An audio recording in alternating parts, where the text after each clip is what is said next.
My name is Claire Donovan, and when I was 16 years old, my mother signed papers giving me away for $30,000. Last month, she showed up at my grandfather's funeral, acting like the grieving daughter, until the lawyer opened a sealed envelope and exposed what she'd done 20 years ago in front of everyone. The moment he read Clause 6, my mother dropped her wine glass so hard it shattered across the marble floor. And the worst part? My younger brother had no idea our family's biggest secret was about to destroy everything he believed about her. Before I tell you what happened, tell me where you're watching from and what time it is there right now. I always read the comments late at night after recording these stories, and honestly, some of your messages stay with me for days. And if you've ever had someone betray you and then pretend they were the victim, stay with me because this one still hurts to tell. I grew up in a small town outside Asheville, North Carolina, in a white two-story house that looked charming from the outside and felt cold the second you walked through the front door. My father died when I was 8 years old in a highway accident during a thunderstorm. One moment he was driving home from a construction job, and the next moment, state troopers were standing in our kitchen holding their hats against their chests while my mother collapsed into fake sobs against the counter. Even at 8 years old, I remember noticing something strange. She cried loudly when people were watching her, and stopped the second they looked away. After my father died, something inside my mother changed completely, or maybe it had always been there and grief just uncovered it. Her name was Linda Donovan, and she cared deeply about appearances. More than love, more than honesty, more than family. She liked expensive perfume even when we couldn't afford groceries. She drove leased cars she struggled to pay for because she wanted neighbors to think we were doing better than we were. And slowly, over the years, I became the reminder of everything she hated about her life. My little brother Mason was different. He looked exactly like her. Blonde hair, blue eyes, charming smile. People adored him instantly. That boy is going to break hearts someday. Women at church would laugh while pinching his cheeks. My mother loved hearing that. She glowed around him. Around me, she always seemed irritated, like my existence exhausted her. I looked like my father. Dark hair, brown eyes, quiet personality. Every time she looked at me, it was like she saw the man who left her alone with bills she didn't want to pay and responsibilities she never wanted to carry.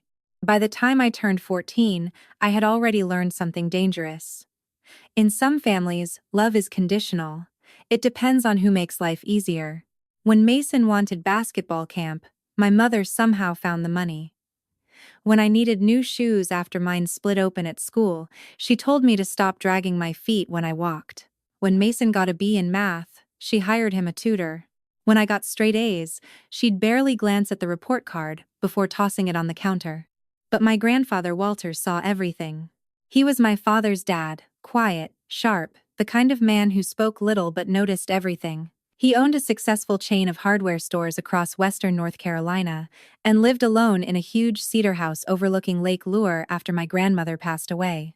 Every Sunday, he invited me over for dinner. Not my mother, not Mason, just me. At first, my mother acted offended by it, then eventually she stopped caring because it meant one less mouth to feed every weekend.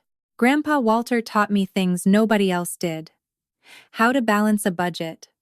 How to change a tire. How to negotiate without raising my voice. How to spot people who confuse manipulation with love. One night when I was 15, we sat on his porch watching lightning bugs drift across the yard while summer rain rolled through the mountains in the distance. He looked over at me and asked quietly, "Do you know why people like your mother always blame others?" I shrugged. Because accountability feels like death to people who built their identity on being the victim. At the time, I didn't fully understand what he meant. A year later, I did. The summer I turned 16, I got accepted into an advanced academic program in Boston, full scholarship, housing included. Out of thousands of applicants nationwide, only 30 students were selected. I remember holding that acceptance letter in my shaking hands in our kitchen while my heart pounded so hard I thought I might pass out. For one beautiful moment, I thought maybe this would finally make my mother proud. I was stupid enough to tell her. She didn't even smile. Instead, she stared at the paper silently while sipping coffee. Then she asked the question that changed my life. "How long would you be gone?" 2 years, I said carefully. but it could help me get into. So who's supposed to help around here? She interrupted. I blinked. What? You babysit Mason, you clean this house. You think I can do all this alone? It's a scholarship, I whispered. I earned this. That sentence made her furious. People like my mother hate hearing the words I earned this because it reminds them they can't control everything. 3 days later, I came home from school and found 2 suitcases sitting beside the front door. At first, I thought maybe we were going somewhere. Then I saw my grandfather standing in the driveway beside his truck, and my mother holding papers in her hand. I still remember the smell of cigarette smoke drifting through the screen door while she looked at me with total emotional emptiness. You'll be staying with Walter from now on, she said flatly. I laughed nervously because I genuinely thought she was joking. Then Grandpa Walter stepped forward with tears in his eyes. Claire, he said softly, pack the rest of your things. Something cold moved through my stomach. What's happening? My mother crossed her arms. I can't do this anymore. Walter offered to take responsibility for you. It's better for everyone. Responsibility. Not daughter. Not family. Responsibility. I looked at Mason standing silently in the hallway, clutching his Xbox controller. He wouldn't look at me either. Mom. My voice cracked. Are you seriously sending me away? She avoided my eyes. And then she said the sentence I would replay in my head for 20 years. You've always been too much like your father. That was it. That was the reason. Not money. Not behavior. Not trouble. I reminded her of a man she couldn't forgive for dying. So she got rid of me. And the part that still breaks my heart? I kept hoping she'd stop me before Grandpa's truck pulled away. She never did. If you're listening right now and you've ever been treated like you were hard to love just because you existed, I need you to hear me carefully. Sometimes the problem was never you. Sometimes people punish others for wounds they refuse to heal inside themselves, and I know that realization hurts because it means you spent years trying to earn love from someone who already decided not to give it. If this story feels real to you so far, tell me honestly in the comments. And if there's any moment that feels off or unnatural, I genuinely want your feedback because these stories matter deeply to me and I want every emotion to feel true. The drive to my grandfather's house took a little under 2 hours, but emotionally it felt like I was crossing into another life entirely. I sat in silence beside him while rain tapped softly against the truck windows, my backpack squeezed against my chest like it was the only thing still grounding me to reality. Grandpa Walter kept both hands on the steering wheel the entire drive, jaw tight, eyes fixed ahead. Every now and then, I caught him glancing at me like he wanted to say something but couldn't find words strong enough for the moment. At 16, I thought the worst pain in the world was being unwanted by your own mother. What I didn't understand yet was how deeply that rejection changes the way you see yourself afterward. Once someone who's supposed to love you decides you're disposable, you start questioning everything. The way you laugh, the way you talk, the space you take up in a room. You become terrified of becoming inconvenient to anyone ever again. When we finally pulled into Grandpa Walter's driveway, dusk had already settled over the lake. His cedar house sat on a hill overlooking the dark water, warm lights glowing through the windows. It should have felt comforting. Instead, I felt numb.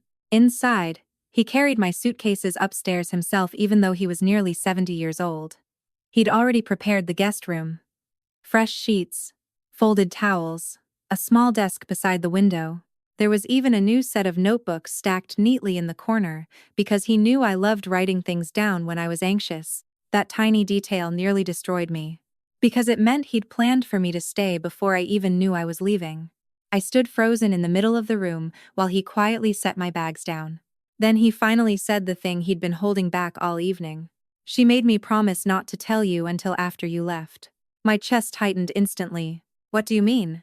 Grandpa Walter sat slowly on the edge of the bed and rubbed one hand over his face. Suddenly he looked older than I'd ever seen him. Your mother's been talking about this for months. Months. Not days. Not one angry decision. Months. I felt physically sick. She told me she couldn't connect with you anymore. He continued quietly. Said you were difficult, cold, too independent. She claimed you made the house tense. I laughed once, bitterly. I barely even talked. I know. The silence after that hurt worse than yelling ever could. Because when someone calmly confirms your worst fear, there's nothing left to argue against. I sat down in the chair by the window and stared out at the dark lake while my throat burned. Then, Grandpa Walter said something that changed the direction of my life. "Claire, your mother asked me for money in exchange for guardianship." I turned so fast I nearly knocked over the lamp beside me. "What?" His eyes filled with shame, though none of this was his fault. "She said if I wanted to take legal custody of you, I needed to compensate her for the financial burden she'd carried all these years." I couldn't breathe for a second. "How much?" $30,000. There are moments in life where your entire understanding of someone collapses instantly, not gradually, completely, like a building imploding from the inside. That was mine. My own mother negotiated me like a transaction. And the worst part? Grandpa Walter reached into the inside pocket of his jacket and pulled out a folded set of papers. She made me sign an agreement. My hands shook as I opened the document. Temporary guardianship transfer. Compensation acknowledged. Custodial release. Cold legal language trying to sanitize something deeply ugly. At the bottom sat my mother's signature. Linda Donovan. Perfect cursive handwriting. Steady. Not emotional. Not conflicted. Steady. That's when I finally broke. Not gracefully either. I folded in half, crying so hard I couldn't catch my breath. Every humiliation from my childhood came crashing into me all at once. Every ignored birthday, every comparison to Mason. Every moment I wondered why I wasn't enough. Grandpa Walter crossed the room immediately and held me while I cried against his sweater, like I was still 8 years old. And I'll never forget what he whispered into my hair. "There is nothing wrong with you, Claire. Some people destroy what reminds them of their own failures." I think part of me started healing that night. Not fully. Not quickly. But something shifted. For the first time in my life, an adult wasn't asking me to earn love first. Over the next 2 years, my entire world changed. I attended the academic program in Boston and thrived there. For the first time, I met people who liked me because of my mind, instead of tolerating me out of obligation. I studied economics, debate, literature. I stayed up until 2 in the morning having conversations about politics and philosophy and future careers with people who actually listened when I spoke. And slowly, terrifyingly, I became confident. My mother barely contacted me during that time. 3 phone calls in 2 years. One was about Mason needing money for basketball shoes. One was asking if Grandpa Walter planned to update his will. And the third call came on my 18th birthday. I remember standing outside my dorm building in Boston while cold October wind whipped through the courtyard.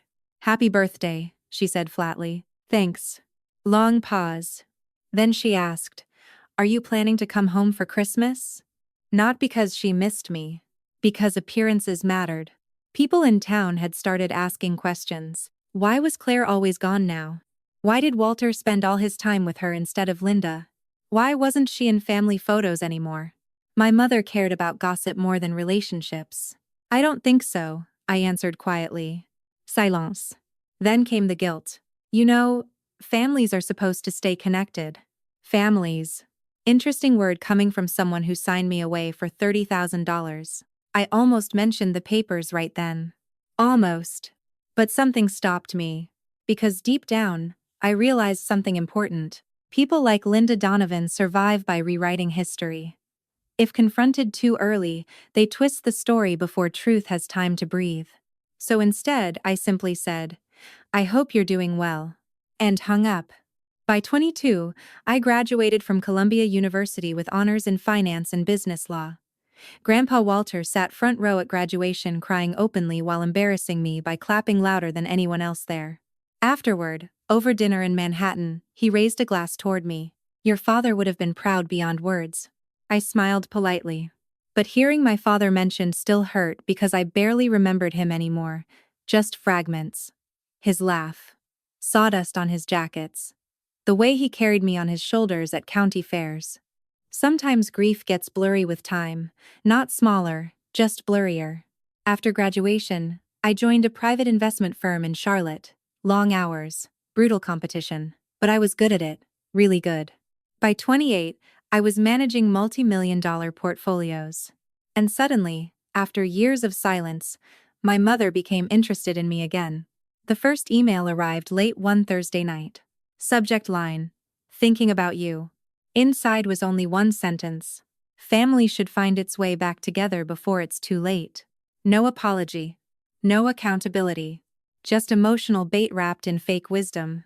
I deleted it immediately. But the emails kept coming. Then birthday cards. Then messages through relatives. Then, one afternoon, Grandpa Walter called me sounding unusually tired. Your mother stopped by the house today. That sentence instantly put me on edge. What did she want? He hesitated. She asked questions about my estate planning. Of course she did. Even after everything, she still believed life owed her access to other people's hard work. I gripped the phone tighter. What did you tell her? His voice turned calm in that dangerous way it always did when he was angry. I told her the same thing I'll tell anyone else. My estate goes to the person who showed me loyalty, not the person who shares my blood. I didn't know then how important that sentence would become. Or that 6 years later, my mother would walk into his funeral believing she was about to inherit millions, and she had absolutely no idea Grandpa Walter had spent 20 years preparing for that exact moment. If you're still here listening, I want to pause for 1 second and say thank you, because I know stories like this hit deeply for some people. Family betrayal leaves scars that don't disappear just because time passes. And if you've ever had someone suddenly return once you became successful or stable, you already know how confusing that can feel emotionally. Tell me honestly in the comments. Do you think people can truly change? Or do some people only come back when they see value in you? I read every opinion because these conversations matter more than you probably realize. The phone call came on a rainy Tuesday morning in February, while I was halfway through reviewing acquisition reports in my office, overlooking downtown Charlotte. I remember the exact moment, because the city skyline had disappeared behind sheets of gray rain, and something in my chest tightened before I even answered. When I saw Grandpa Walter's number on the screen, I smiled automatically. But it wasn't him. Claire. The voice on the other end belonged to his neighbor, Mrs. Evelyn Carter, and the second I heard her crying, my stomach dropped. Honey, I'm so sorry. Walter passed away early this morning. For a moment, I honestly forgot how to breathe. The world didn't stop dramatically the way movies always show grief. Nothing shattered, no music swelled. My computer screen still glowed, cars still moved outside. Somewhere down the hall, somebody laughed at something. And somehow that made it worse. Because how could the world keep moving when the only person who had ever truly chosen me was suddenly gone? I don't remember leaving the office. I barely remember the drive to Asheville. I just remember gripping the steering wheel so hard my fingers cramped while memories kept hitting me in waves. Grandpa teaching me how to drive in an empty church parking lot. Grandpa making pancakes shaped like animals when I had nightmares as a teenager. Grandpa sitting front row at every graduation, every ceremony, every achievement like my success mattered to him more than his own. By the time I reached his house near Lake Lure, the sun had already set behind the mountains. The cedar house looked exactly the same. Warm porch light. Wind chimes moving softly. His old truck parked beside the garage. Except this time, he wasn't inside. And I think some part of me knew life would never feel fully safe again after that. The funeral was scheduled 4 days later at a historic stone church downtown where my grandparents had attended services for nearly 40 years. The entire town showed up: business owners, employees from the hardware stores, neighbors, former church members. Even people who hadn't seen Grandpa Walter in years came because that's the kind of man he'd been. Quietly generous, dependable, the kind of person whose absence leaves a hole people can actually feel. I wore black and arrived early, hoping to avoid unnecessary attention. That plan lasted exactly 7 minutes. Because right as I stepped inside the church foyer, I heard my mother's voice floating dramatically through the crowd. I just don't know how I'm supposed to survive this, she whispered loudly enough for everyone nearby to hear. I froze. Then I turned slowly, and there she was. Linda Donovan stood near the front entrance, dressed in an expensive black designer coat I knew she couldn't afford. One hand rested theatrically against her chest, while people circled around her, offering sympathy she absolutely did not deserve. Beside her stood Mason, 26 years old now, tall, broad shoulders, same blonde hair he'd had as a child. and for the first time in years, seeing him hurt. Because unlike our mother, Mason looked genuinely devastated. Our eyes met across the foyer. For a second, neither of us moved. Then he walked toward me slowly. "Hey," he said quietly. His voice sounded nervous, almost guilty. "Hey." Awkward silence settled instantly between us. 20 years of distance standing in the middle of a church lobby. "You look good," he said finally. "So do you." Another silence. Then his expression shifted slightly. "She's been asking if you're coming." Of course she had. Not because she missed me. Because funerals are public performances for people like Linda.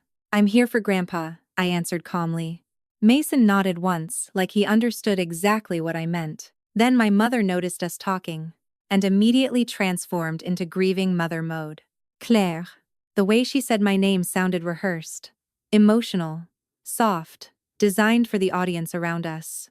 Before I could react, she wrapped her arms around me dramatically and whispered into my ear through clenched teeth, "Do not embarrass me today." I pulled back slowly and stared at her. Still controlling. Still performing. Still more worried about appearances than truth. "You don't need my help embarrassing yourself," I said quietly. For half a second, her mask slipped. Pure anger flashed across her face. Then instantly disappeared once she noticed people watching again. "There's my beautiful daughter," she announced loudly while touching my arm like we were close.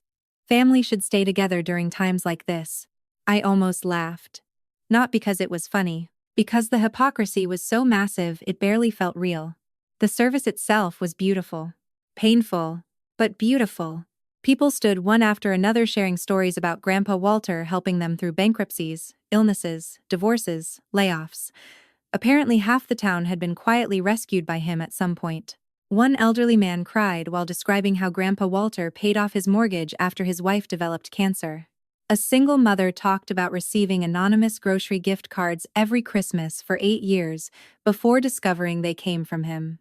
I sat there listening with tears running silently down my face, thinking the same thing over and over. Of course, he helped everyone. That's who he was. Then the pastor invited family members to speak, and my mother stood immediately. Of course she did. Linda walked slowly to the podium, dabbing fake tears with a tissue while the room watched sympathetically. "I lost not only my father-in-law," she began shakily, "but one of my closest friends." I nearly choked. Closest friends? They barely spoke for years unless she needed something. But she kept going.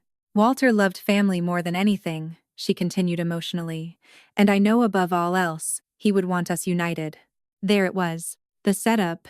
Even before the will reading, she was already laying emotional groundwork publicly, positioning herself as loving, loyal, devoted. Victims like my mother understand something dangerous. If you control the narrative early enough, people question the truth later. She spoke for nearly 10 minutes about loyalty, forgiveness, family bonds. Not once mentioning the daughter she signed away. Not once mentioning the money. Not once mentioning the legal papers. When she finished, several people actually applauded softly. I sat frozen in disbelief. Then, unexpectedly, Mason stood up. "I'd like to say something too." My mother looked surprised. Maybe even nervous. Mason walked to the podium slowly, hands shoved awkwardly into his pockets. Unlike our mother, he looked genuinely emotional. He stared down at the floor for several seconds before finally speaking. Grandpa Walter was probably the only adult in this family who loved people without conditions. The room went very still. My mother's smile tightened instantly. Mason continued carefully. "He showed up for people quietly, without making them earn it first." Now Linda looked openly uncomfortable. Because somewhere deep down, she knew exactly what he was implying. Mason swallowed hard. And honestly, I think a lot of us failed him. My eyes lifted toward him sharply. That sentence wasn't accidental. It was confession. Not complete honesty, but guilt leaking through cracks. When the service ended, people gathered outside beneath cold February skies while church bells echoed softly across downtown Asheville. I stood alone near the cemetery gates for a while, trying to breathe through the heaviness sitting in my chest. That's when a black Mercedes pulled into the church parking lot, and out stepped a tall, silver-haired man carrying a leather briefcase. The moment my mother saw him, her posture changed instantly. Predatory excitement. She hurried toward him, almost smiling. "Victor," she greeted warmly, "thank God you made it." My stomach tightened immediately. Attorney. Of course. Even before Grandpa Walter was buried, she was already thinking about inheritance. I watched Victor glance briefly toward me before lowering his voice. But not low enough. "I reviewed the preliminary estate estimates," he told her quietly. "This could be significantly larger than expected." My mother's eyes lit up. Greed has a look to it. People try pretending otherwise, but it absolutely does. It sharpens them, animates them, makes them forget to hide who they are. And standing there beside my grandfather's grave, I saw the exact same expression she had the day she signed those guardianship papers 20 years earlier. Like she was calculating value. Nothing more. Then she looked directly at me. And smiled. That smile sent ice through my entire body, because suddenly, I understood something terrifying. She believed she'd won. She had no idea Grandpa Walter spent 20 years preparing for her final mistake. And honestly, neither did I. If this story is hitting you emotionally right now, stay with me, because what happened at the will reading shocked even me, and I lived through it. Also, I really want your honest opinion down in the comments, because these stories only matter if they feel human and real to you. Do you think my mother actually loved me somewhere deep inside, or do some people only love others when they're useful to them? I read those comments more than you probably realize, especially late at night when these memories start creeping back in. 3 days after the funeral, I walked into Henderson and Pike law offices at exactly 1:55 inches the afternoon, wearing a charcoal gray suit and carrying a folder full of documents I hadn't looked at in years. The building sat in downtown Asheville inside one of those old brick financial towers with marble floors and brass elevators that still smelled faintly like cigarette smoke and expensive cologne. Grandpa Walter always liked old-fashioned places. He said modern buildings felt temporary, like people stopped building things meant to last. The conference room for the reading sat on the 12th floor overlooking the Blue Ridge Mountains. Normally the view would have distracted me, but that afternoon my stomach was too tight for beauty. When I stepped inside, nearly everyone was already there. 3 senior managers from Donovan Hardware Group sat near the far wall quietly discussing transition plans. Grandpa's longtime accountant, Howard Bennett, was flipping through paperwork beside a younger associate. 2 representatives from local charities occupied seats near the windows because apparently Grandpa had arranged several donations before his death. And then there was my family. My mother sat near the center of the long oak table wearing cream-colored pearls and an expression so composed it almost looked royal. Mason sat beside her looking deeply uncomfortable, while Victor Harrington, the same attorney from the funeral, organized legal pads beside them with calm professional confidence. The second my mother saw me, she smiled. Not warmly, triumphantly. Like someone already imagining victory. "Claire," she said sweetly as I approached, "I saved you a seat beside us." Us. Interesting choice of word after 20 years. "I'm fine where I am," I answered calmly and chose a chair across the room beside Howard Bennett. I saw irritation flicker briefly across her face, before she masked it again. Victor Harrington stood and extended his hand professionally. "Miss Donovan." Victor Harrington. I shook it once. Firm. Brief. His smile carried that polished attorney confidence rich people often trust too easily. "I understand emotions are high right now," he said smoothly, "but hopefully we can navigate everything respectfully today." Translation? Don't make trouble. I almost admired the manipulation. Almost. At exactly 2 p.m., the conference room door opened again, and Margaret Pike entered carrying 2 thick folders and a sealed envelope. Margaret had been Grandpa Walter's attorney for nearly 15 years. Mid-60s. Sharp eyes. Zero patience for nonsense. The kind of woman who could silence a room just by adjusting her glasses. Everyone stood briefly as she took her place at the head of the table. Then she looked directly at my mother. "Mrs. Donovan," she said evenly, "before we begin, I want to clarify that today's proceedings are being formally recorded due to specific instructions left by Walter Donovan." That caught everyone's attention instantly. Even Victor looked mildly surprised. My mother forced a smile. "Of course." Margaret opened the first folder carefully. "This is the last will and testament of Walter James Donovan, executed August 14, 2024. The room went silent. Outside the windows, gray clouds drifted slowly over the mountains while rain streaked softly against the glass. Margaret began reading the standard legal language first. Identity confirmation, mental competency verification, witness statements. Then came asset disclosure. At the time of his death, Walter Donovan's estate included 7 commercial retail properties across North Carolina, valued at approximately $28 million, investment portfolios totaling $11 million, liquid assets of $4.2 million, and full ownership of Donovan Hardware Group Incorporated. I heard my mother inhale sharply beside me. $43 million. Even I hadn't realized the total estate value was that high. Mason looked stunned. Victor Harrington suddenly seemed much more alert. And my mother? My mother looked hungry.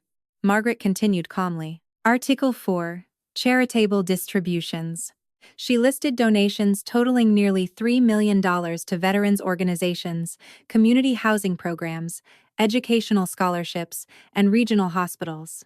My grandfather had quietly changed lives everywhere without ever needing attention for it. Then Margaret turned the page.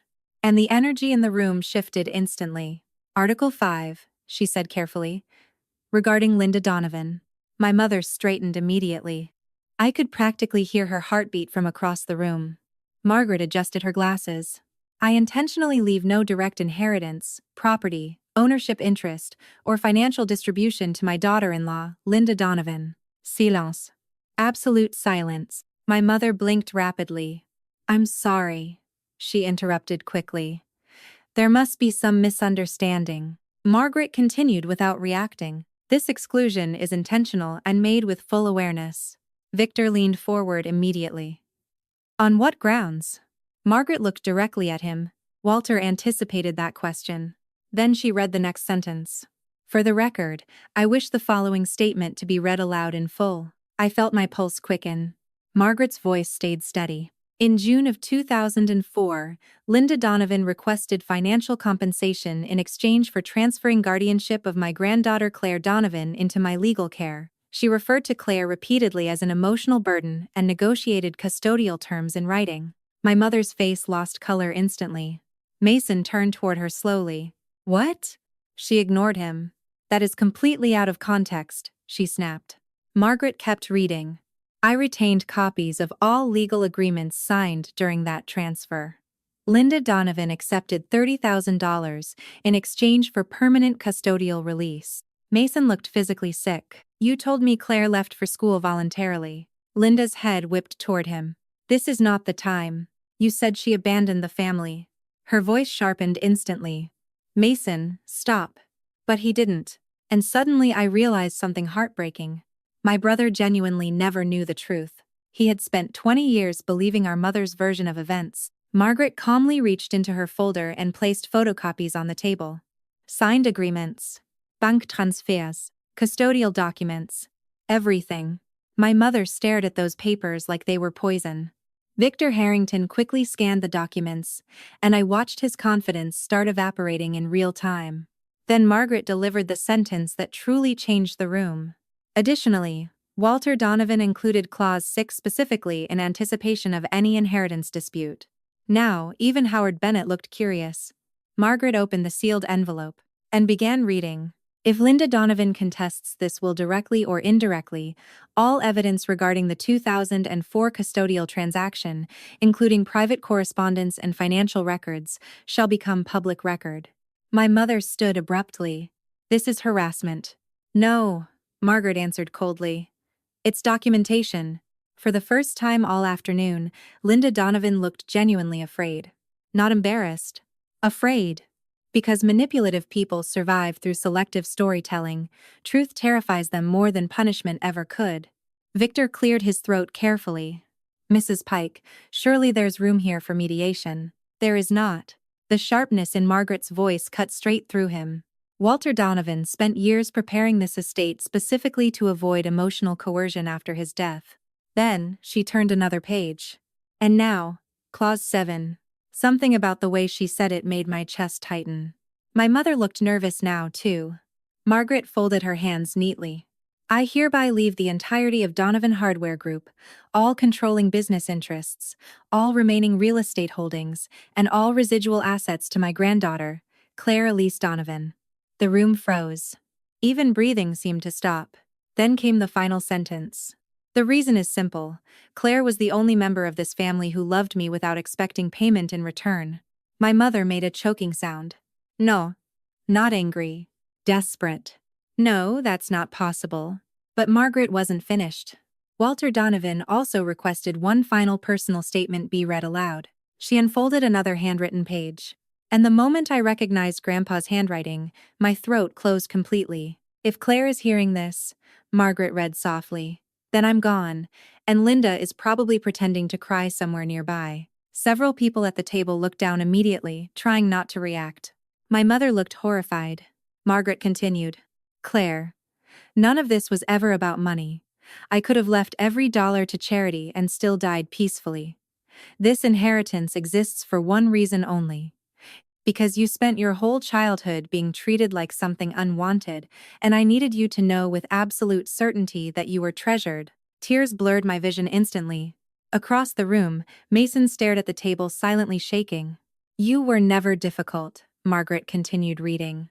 You were simply surrounded by people too emotionally damaged to recognize your value. My mother whispered, Stop reading that. Margaret ignored her.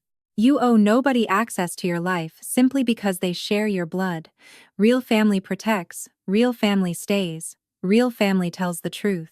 The room had become painfully silent now.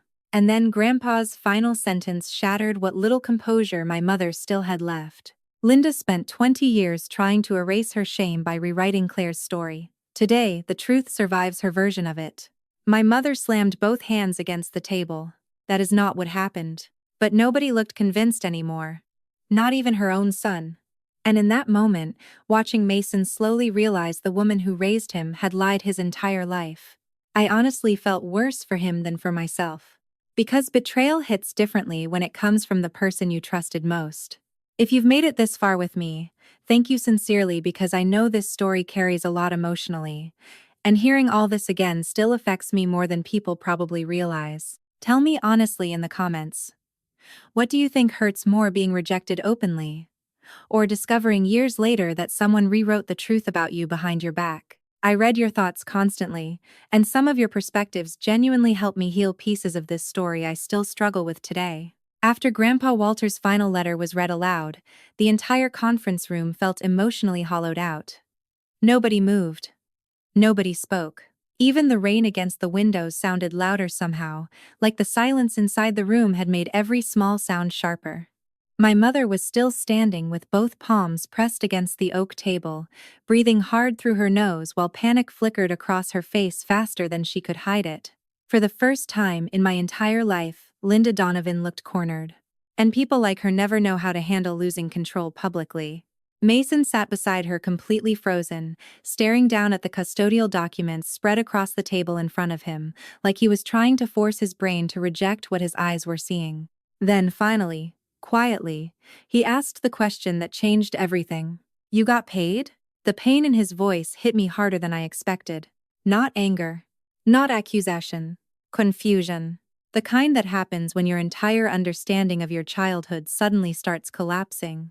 My mother immediately switched tactics. Manipulators do that instinctively when one strategy fails. First denial, then victimhood, then emotional redirection. Mason, sweetheart, she said softly, reaching toward him. You don't understand the pressure I was under back then. He pulled his arm away. No, he whispered. You said Claire chose to leave. She did leave. You told me she abandoned us. Linda's composure cracked again. I was trying to protect you. There it was. The classic line. People who lie for years almost always rebrand deception as protection once they're exposed. Mason laughed once under his breath, but there was no humor in it, just heartbreak. You took money. My mother's eyes flashed with anger now because guilt wasn't working. We needed help financially. I finally spoke. You leased a brand new Mercedes 3 months later. Her head snapped toward me so fast it almost looked violent. That has nothing to do with this. It has everything to do with this. Victor Harrington quietly closed his legal folder at that point. And honestly, I think even he realized there was no recovering this situation anymore. Margaret Pike sat calmly watching everything unfold with the exhausted expression of someone who'd spent decades observing family greed destroy people after funerals. Howard Bennett removed his glasses slowly and rubbed his forehead. "I worked with Walter for 30 years, he said quietly into the silence. He never hated Linda, but he never forgave this either. My mother turned toward him instantly. You have no idea what that time in my life was like." Howard looked genuinely sad when he answered. "No, Linda. I think all of us understand now exactly what it was like." That sentence landed hard, because suddenly the performance was collapsing everywhere around her. Not dramatically, not explosively, quietly, which somehow made it worse. Mason pushed his chair back slowly and stood up. "I need air." He walked toward the conference room doors without looking at anyone. My mother panicked immediately. "Mason." He kept walking. "Mason." Still no response. Then, she turned toward me with tears suddenly streaming down her face. Real tears this time. But not for me, for herself. "This is what you wanted, isn't it?" she whispered bitterly. "You wanted him to hate me too." I stared at her honestly for several seconds before answering. "No. I wanted the truth to exist, somewhere outside your version of it." That shut her up, because deep down, she knew it was true. I didn't expose her. Grandpa Walter did. I simply stopped protecting her lies. Margaret cleared her throat gently. "There are still final procedural matters regarding estate execution, but emotionally, the meeting was already over. Nobody cared about percentages or properties anymore. The real inheritance had become truth itself. And once people hear the truth clearly enough, they start replaying old memories differently. I could see it happening in real time on my mother's face. She knew Mason was remembering things now. The way she talked about me, the missing photographs, the excuses, the bitterness anytime my name came up, all those little inconsistencies suddenly rearranging themselves into something uglier. About 15 minutes later, the formal meeting finally concluded. People stood quietly gathering papers and coats while conversations remained low and uncomfortable. The charity representatives approached me first, both offering condolences and softly telling me how much Grandpa Walter had spoken about me over the years. One older man from the Veterans Foundation squeezed my shoulder gently. "Your grandfather was proud of you beyond words." I nodded, unable to speak properly, because grief does something strange after emotional shock. It sneaks up through tiny kindnesses instead. Then Howard Bennett handed me a small brass key attached to a faded leather tag. "What's this?" He smiled faintly. "Walter told me to give it to you after the reading. Safety deposit box at First National Bank. He said you'd understand when you opened it." I didn't understand at all. Not yet. Across the room, my mother was still sitting alone, staring blankly at the table while Victor Harrington spoke quietly to her in tense whispers. Then, suddenly, she looked up directly at me. And for one split second, I saw something I had never seen in her before. Not manipulation. Not anger. Not self-pity. Fear. Real fear. Because now, the narrative she'd controlled for 20 years had broken publicly. And once lies lose social protection, they start collapsing fast. As people slowly exited the conference room, I finally stepped into the hallway outside. That's where I found Mason. Standing alone beside the windows overlooking downtown Asheville with both hands shoved into his pockets. He looked wrecked. Completely emotionally wrecked. For several seconds, neither of us spoke. Then quietly he asked, "Did Grandpa really pay her?" I nodded once. "Yes." His eyes closed briefly. "And you were 16? "Yes." Another silence. Then he laughed softly to himself in disbelief. "Oh me God." I could almost hear his childhood memories rearranging themselves internally. "She used to get angry anytime I mentioned you," he said quietly. "I thought it was because she missed you." I didn't answer. Because what was there to say? Mason looked at me carefully then. Really looking at me maybe for the first time since we were kids. "You never tried to contact me." There was an accusation in his voice. "Just sadness. I didn't think you wanted me to." "That's not true." It felt true. He looked down at the city below us. "I was a kid too, Claire." That sentence hurt more than I expected because he was right. For years I'd frozen Mason emotionally beside my mother in my mind, but he'd been trapped in her version of reality too. Children believe what they're taught about people, especially when the liar is a parent. I know, I said quietly. He swallowed hard. I should have looked for you anyway. Maybe he should have. But pain gets complicated inside families. Nobody walks away untouched. Then something unexpected happened. Mason reached into his wallet and pulled out an old folded photograph. I found this last year, hidden inside one of Mom's storage boxes.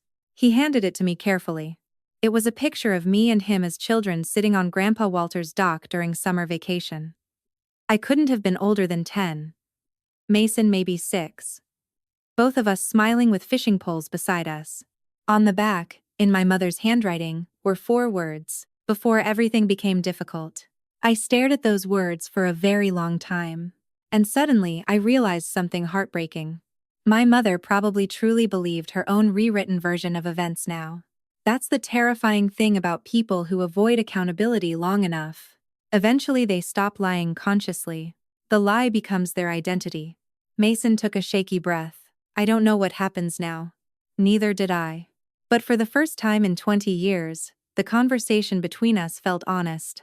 And honesty changes things. Slowly. Painfully. But genuinely. Back inside the conference room, my mother finally emerged wearing sunglasses despite the cloudy weather outside. Classic Linda. Hide emotion. Maintain image. But before leaving, she stopped directly in front of me one last time. And quietly said something I will never forget. "You think winning changes what you are?" I stared at her calmly. "No," I answered softly.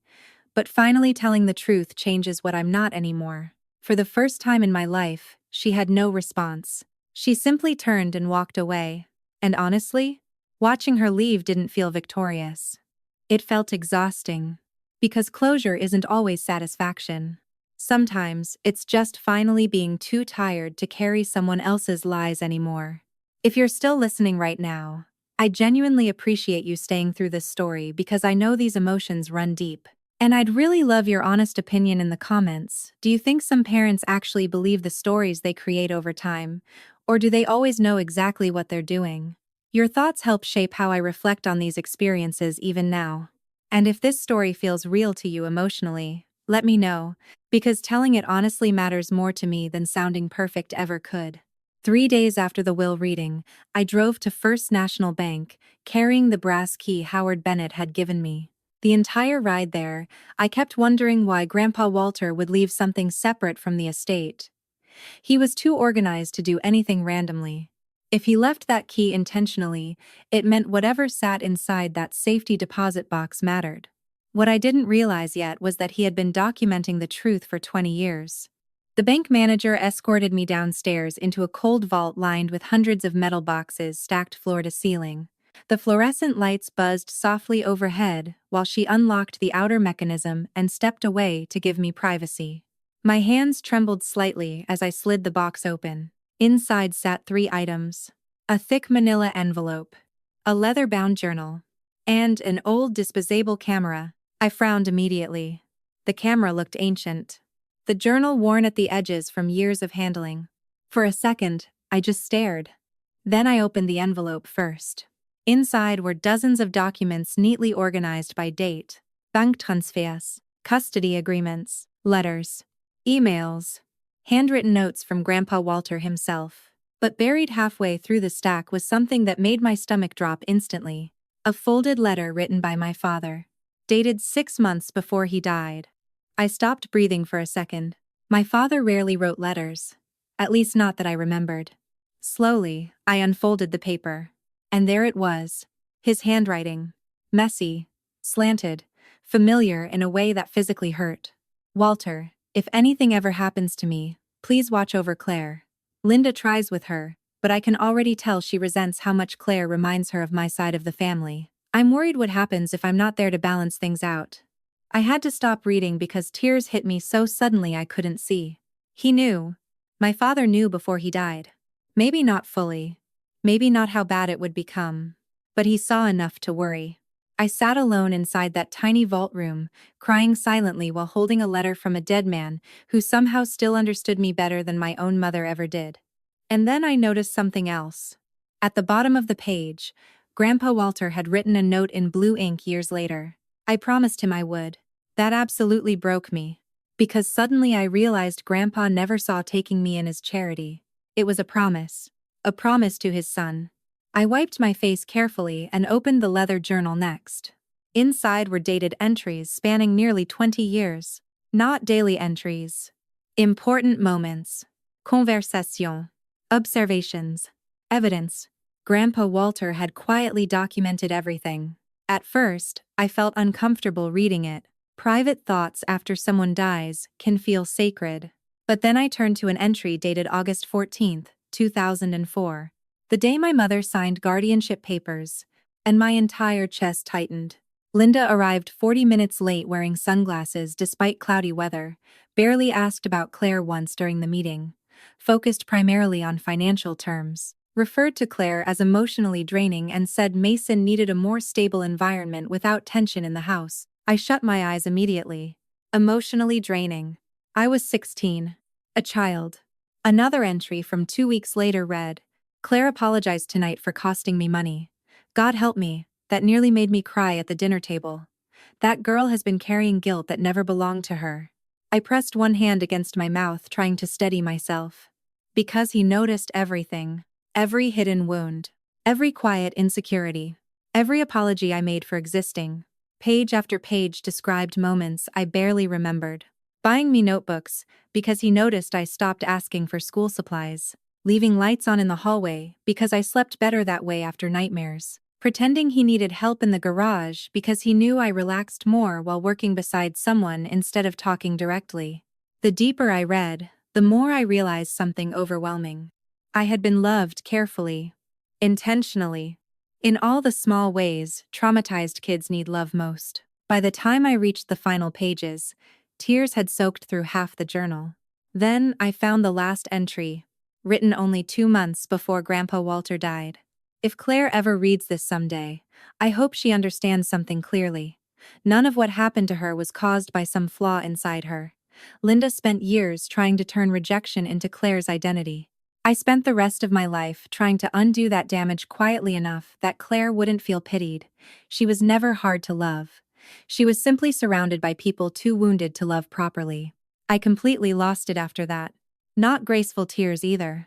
The kind that leave you gasping for air because somebody finally put words to pain you carried silently your entire life. And honestly, that was the moment I finally stopped blaming myself completely. Not intellectually. Emotionally. There's a difference. Therapy helps you understand trauma logically.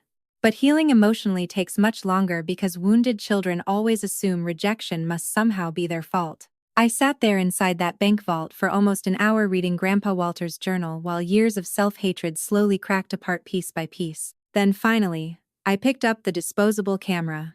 At first, I thought maybe it contained random family photos, but when I returned home and had the film developed 2 days later, I realized Grandpa Walter had left me something even more important.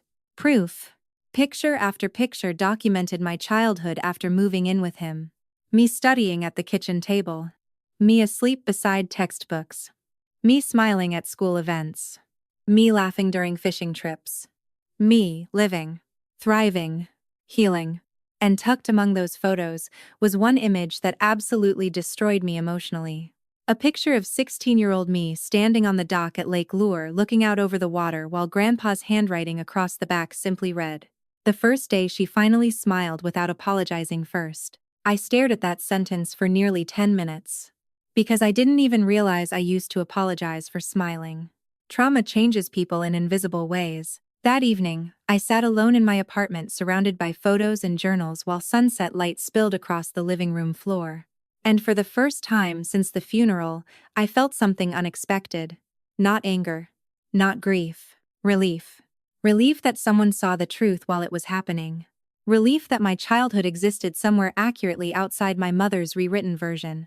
Relief that my father hadn't completely failed me before he died. Then my phone buzzed. Mason. I stared at the screen for several seconds before answering. Hey. His voice sounded exhausted. Mom's spiraling. I leaned back slowly. What happened? She keeps saying Grandpa manipulated everyone against her. He paused. But honestly, I think she's starting to realize nobody believes her anymore." That sentence stayed quiet between us for a second. Then he asked carefully, "Can I ask you something honestly?" "Okay. Were you happier after you left?" The question hurt because I knew what he was really asking underneath it. Was living with mom actually that bad? I looked down at the photographs spread across my table and answered truthfully, "Yes." Silence. Long silence. Then quietly, painfully quietly, Mason whispered, "I think I was too."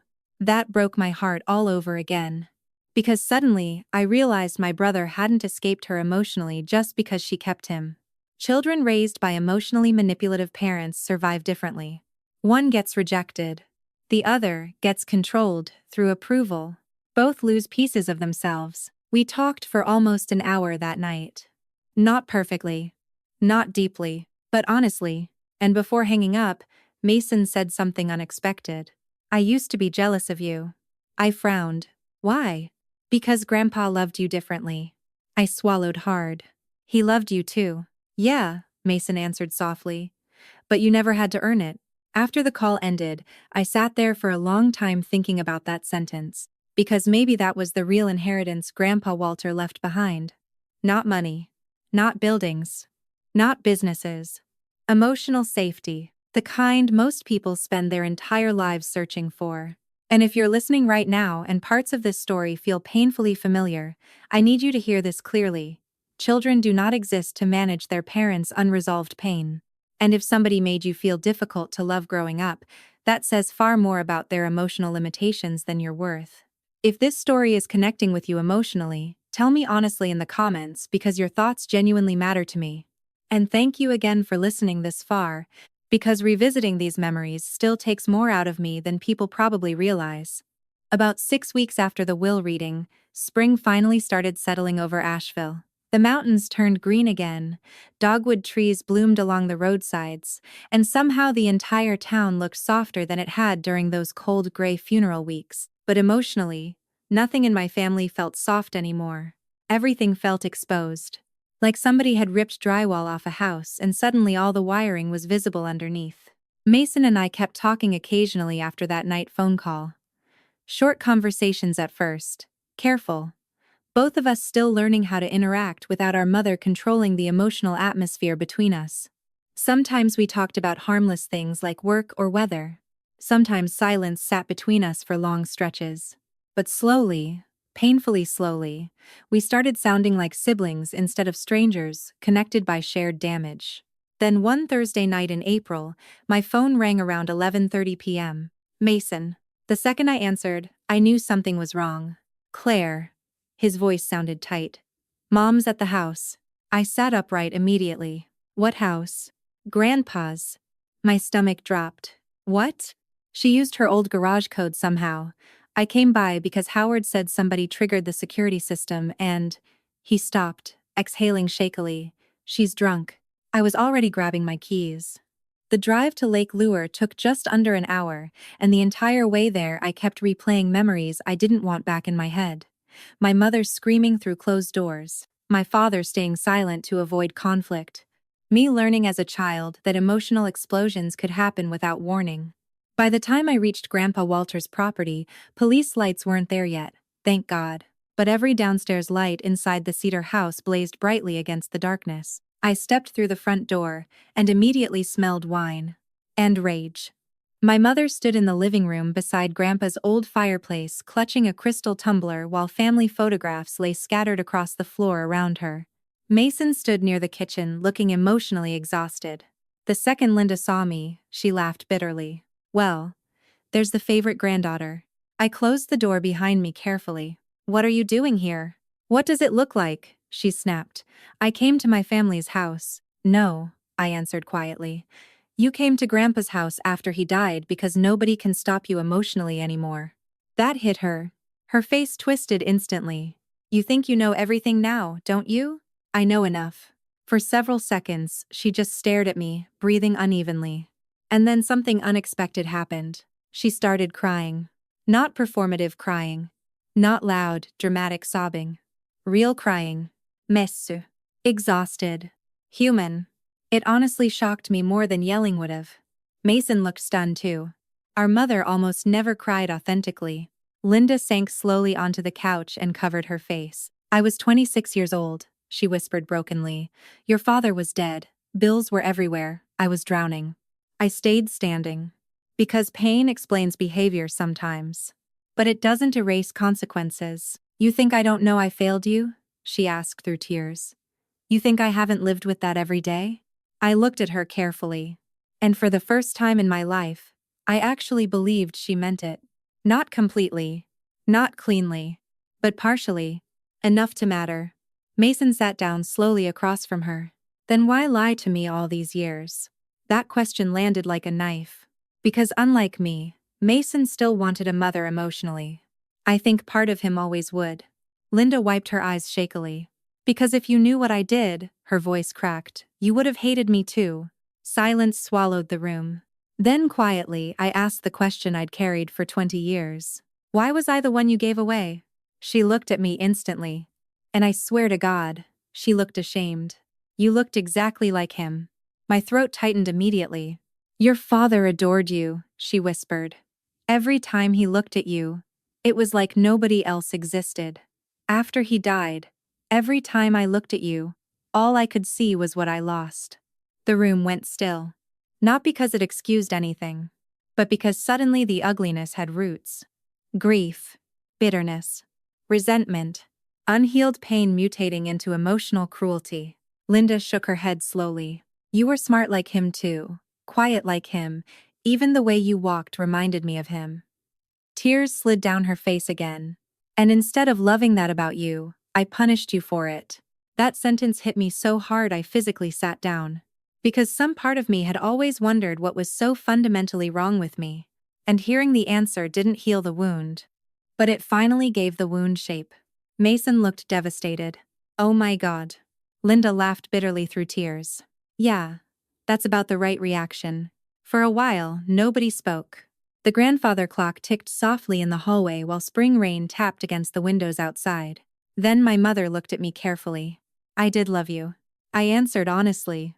I think maybe you wanted to. That made her cry harder. Because both of us knew the difference. Love is not what people feel privately. Love is what they consistently choose to do. And she hadn't chosen me. Not when it mattered. After several minutes, she looked around the living room at Grandpa Walter's photographs still scattered across the floor. He hated me at the end, didn't he? I thought about answering gently. Then decided against it. No, I said quietly. I think he pitied you. That landed harder than anger ever could. Because pity means somebody sees how small your choices made you become. Linda stared into her wine glass silently. Then finally she whispered something I never expected to hear from her. I was jealous of you. I blinked. What? You survived losing him better than I did. That sentence sat painfully inside me because deep down, I understood exactly what she meant. After my father died, I kept loving people. She stopped trusting life entirely. And instead of healing, she built her personality around resentment. That's the tragedy nobody talks about enough. Pain doesn't automatically make people kinder. Sometimes it makes them selfish. Cruel. Controlling. Especially when they refuse to face it honestly. Mason rubbed both hands over his face exhausted. So what happens now? Nobody answered immediately. Because there wasn't a clean ending available. No dramatic reconciliation. No magical forgiveness.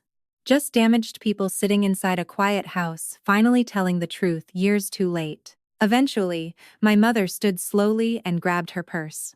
I should go. She looked older somehow. Smella. Not because she lost money.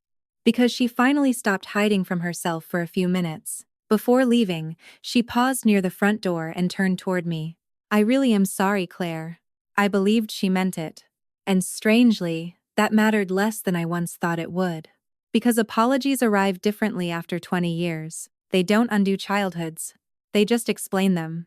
I walked her outside silently while cold rain drifted through the porch lights. Before getting into her car, she looked at me one final time. You know the worst part? What? You became everything I was afraid you'd become. I frowned slightly. What does that mean? Her eyes filled again. Better than me. Then she got into the car and drove away into the rain. I stood there long after her headlights disappeared. Not crying. Not angry. Just emotionally tired in a way that's hard to describe unless you've spent years carrying someone else's unresolved damage. Mason stepped onto the porch beside me quietly. You okay? I thought about it honestly, and answered the only truthful thing I could. I think I finally stopped waiting for her to become someone else. That was the real ending between us. Not hatred. Acceptance. And weirdly enough, acceptance can feel more peaceful than forgiveness sometimes. If you're still here with me right now, thank you sincerely because I know stories like this can hit old wounds people don't talk about out loud. And I'd genuinely love to hear your thoughts in the comments because everyone sees family pain differently. Do you think understanding why someone hurt you makes healing easier? Or does it sometimes make the sadness deeper? Your honesty really matters to me, and some of your perspectives stay with me long after I finish recording these stories. By the summer of 2026, life had settled into something I barely recognized as peace. Not perfect, not painless, but steady. And after the kind of childhood I survived, steady felt almost sacred. The Blue Ridge Artisan Market officially became profitable that June. Every storefront Grandpa Walter renovated before he passed was now occupied. A small bookstore opened beside the coffee shop. A pottery studio moved into the corner unit near the courtyard fountain. On weekends, live acoustic music drifted through the open-air plaza while tourists and locals filled the walkways. Sometimes I would stand on the second-floor balcony overlooking the property and think about Grandpa sitting at his old kitchen table sketching renovation ideas with a pencil behind his ear. He had built something lasting. Not just buildings. Belonging. And somehow, he trusted me to protect it. That realization still humbled me every single day. Mason and I had settled into a cautious rhythm too. Weekly phone calls turned into occasional dinners whenever he came through Asheville for work. We still avoided certain topics sometimes, especially our mother, but the silence between us no longer felt hostile. It felt healing. One Saturday afternoon in July, Mason brought his 8-year-old son Ethan to the market for the first time. Watching Ethan run through the courtyard laughing while holding melted ice cream in one hand did something strange to my chest. Because suddenly I realized something I'd never allowed myself to imagine before. Family could continue without repeating itself. The cycle didn't have to survive forever. Ethan stopped beside the fountain and pointed excitedly toward the bookstore. Dad said Great-Grandpa Walter built this place. He did, I smiled. Were you here too? A little. Ethan looked around dramatically. It's cool. I laughed softly. Grandpa would have loved hearing that. Later that afternoon, while Ethan colored at one of the outdoor cafe tables, Mason looked at me carefully. You know he talks about you constantly now. I raised an eyebrow. He does? You're basically a superhero because you own buildings. That made me laugh harder than I expected. Then Mason grew quieter. I'm glad he knows you. Something emotional passed between us then. Not just grief. Regret too. For years lost. Years stolen by pride and manipulation and silence. But we were here now. And maybe sometimes that has to be enough. Around sunset, my phone buzzed unexpectedly. Unknown Portland number. For a second, my stomach tightened automatically from old conditioning. Then I answered cautiously. Hello? The voice on the other end surprised me. Claire? It was Howard Jenkins, Grandpa Walter's attorney. I hope I'm not interrupting, he said warmly. No, not at all. I just wanted to let you know something arrived this morning addressed to you personally. I think Walter scheduled it intentionally. My forehead creased. What is it? A delayed delivery packet. Instructions said not to release it until 18 months after his death. My heart immediately started beating faster. What's inside? Howard chuckled softly. That part, I honestly don't know. Walter sealed it himself. The packet arrived 2 days later. Small. Simple. Brown paper envelope with my name written in Grandpa's familiar handwriting. I stared at it for nearly 10 minutes before opening it. Inside were 3 things: a handwritten letter, a small brass key, and an old photograph of my father holding me as a toddler. The second I saw the picture, tears hit me instantly, because I owned almost nothing connected to him. Most photographs disappeared after my mother emotionally erased him from the house. My hands shook opening Grandpa's letter. Claire, if you're reading this, it means enough time has passed for grief to settle into perspective. I know you probably think the biggest thing I gave you was financial security. It wasn't. The greatest thing I hoped to give you was freedom from believing you were unwanted. You spent too many years carrying shame that never belonged to you. None of what happened after your father died was your fault. Children blame themselves because it gives them the illusion of control. If it's your fault, then maybe you can fix it by becoming better, quieter, smaller, easier to love. But sweetheart, you were never hard to love. Some broken people simply don't know how to love without damaging others. I felt tears sliding down my face faster now. The letter continued. The brass key opens my safety deposit box at First Carolina Bank downtown. Inside is something your father left for you before he died. Linda never knew I kept it. I froze reading that line. Before he died? My vision blurred again instantly. Howard accompanied me to the bank the next morning. The safety deposit box was small, old metal, probably untouched for decades. Inside sat a single cassette tape and another envelope. My hands trembled opening the envelope first. Claire? If you're old enough to read this, then I'm probably gone already, and for that I'm more sorry than words can explain. Your grandfather promised he'd keep this safe until the right time. There's something I need you to know. Being your father was the best thing that ever happened to me. Not my business. Not this house. Not anything else. You. I physically covered my mouth, trying not to cry in front of Howard. The letter continued shakily. I know life may become difficult after I'm gone. I know grief changes people, but never let anyone make you feel like you were too much or not enough. You were my greatest joy from the day you were born. And Claire, if your mother struggles after I'm gone, try to remember she's losing the love of her life. Pain changes people in ugly ways sometimes, but that pain was never your burden to carry. I love you forever. Dad. I don't think I've ever cried that hard in my adult life. Not even at Grandpa Walter's funeral. Because for the first time in my entire existence, I heard my father's love clearly without somebody else distorting it afterward. Howard quietly handed me tissues while pretending not to notice my breakdown. Then he pointed gently toward the cassette tape. There's a recorder in the private office if you want. I nodded immediately. The tape crackled softly when it started. Then a man's voice filled the room. Varm. Calm. Mine. My voice. I sounded like him. Hey Bug, he said softly. And I completely shattered. Bug. That's what he used to call me. I hadn't heard that nickname since I was 4 years old. If you're listening to this, he continued gently, you're probably all grown up now, which honestly feels impossible because right now you still think crayons taste good. I laughed through tears, then cried harder. For 30 minutes I listened to my father talk to future me. He told stories about teaching me to ride on his shoulders through apple orchards, about how stubborn I was when learning to tie shoes, about how proud he felt every single day I existed. And near the end, his voice became more emotional. Claire, life is gonna hurt sometimes. Some people will fail you, maybe even people who should protect you most. But listen carefully to me, Bug. None of that gets to decide your worth. I closed my eyes while tears streamed endlessly down my face. You come from love, he whispered. Never forget that. The tape ended with static and silence. I sat there unable to move for several minutes afterward. Because suddenly, the entire story of my life looked different. I had spent 20 years believing abandonment defined me. But abandonment was never the beginning of my story. Love was. My father loved me deeply. Grandpa Walter loved me fiercely. Mason, imperfectly but honestly, was trying to love me now too. And maybe healing finally means learning which voices deserve permanent residence inside your head. Not the cruelest ones, the truest ones. That night, I drove alone to Grandpa Walter's grave, carrying the photograph and cassette tape with me. The cemetery overlooked the mountains glowing blue beneath sunset.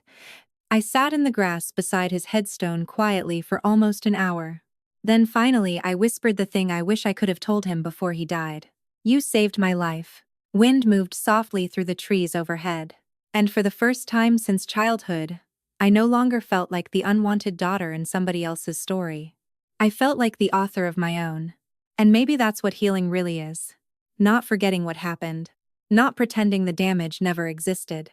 But refusing to let pain become your identity forever. If this story touched your heart even a little, I hope you remember something important tonight. The way people failed you does not define your value. Sometimes, the family we're born into cannot love us properly, but that never means we are unworthy of love itself. Keep choosing kindness, keep building a life that feels honest to your soul, and never underestimate how deeply one good person can change another person's future. And to every single one of you who stayed with me through this journey, thank you with all my heart for the support, the compassion, and the beautiful conversations you continue bringing to this channel.